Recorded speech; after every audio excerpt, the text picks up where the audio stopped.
Hello guys, welcome back to Solution Mitra. So दोस्तों, आज का हमारा क्वेश्चन यहाँ पे देख सकते हो। If for any two non null vectors the magnitude of sum of these vector is equal to the magnitude of difference of these vectors, then the angle between these vector is.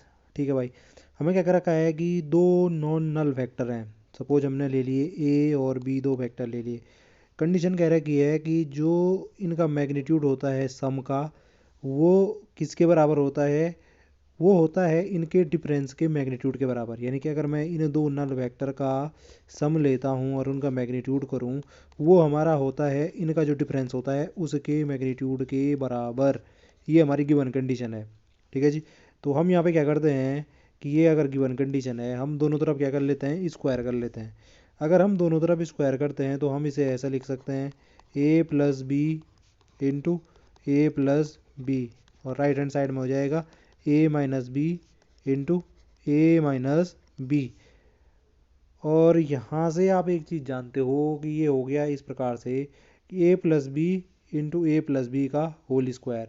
तो ये इस प्रकार से लिखा जा सकता है, ए plus B का क्या, होल स्क्वायर। और इधर क्या हो जाएगा, ए माइनस बी का होल स्क्वायर। अगर आप इसको सिंप्लीफाई करोगे तो ये हो जाएगा A square plus two A B plus क्या हो जाएगा, बी स्क्वायर। और इधर क्या हो जाएगा, A square plus B square minus two A B.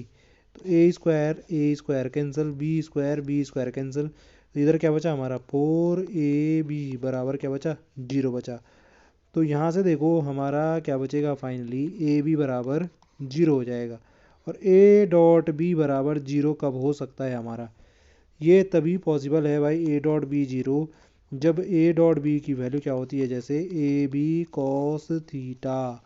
तो ए डॉट बी जीरो तभी हो सकता है या तो ए जीरो हो या बी जीरो हो या दोनों के दोनों जीरो हो। लेकिन हमें बोल लगा ए और बी तो नल वेक्टर है, यानी ये तो जीरो हो नहीं सकते। इट मीन्स कॉस थीटा को जीरो होना पड़ेगा। तो कॉस थीटा जीरो कब होता है, तो थीटा बराबर जब 90 डिग्री होता है तो कॉस की वैल्यू क्या होती है, जीरो होती है।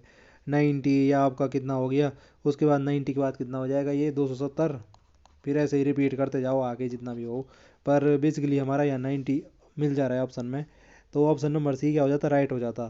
तो इस प्रकार से हम क्या कर सकते थे, इस क्वेश्चन को आसानी से कर सकते थे। तो ये था जी आज का टॉपिक। आई होप आपकी समझ में आया होगा। आपसे फिर मुलाकात होगी नेक्स्ट टॉपिक में। तब तक के लिए प्लीज़ चैनल को सब्सक्राइब करना ना भूले, ताकि मैं इसी प्रकार का जो कंटेंट है वो बनाने का मोटिवेशन मिलता रहे।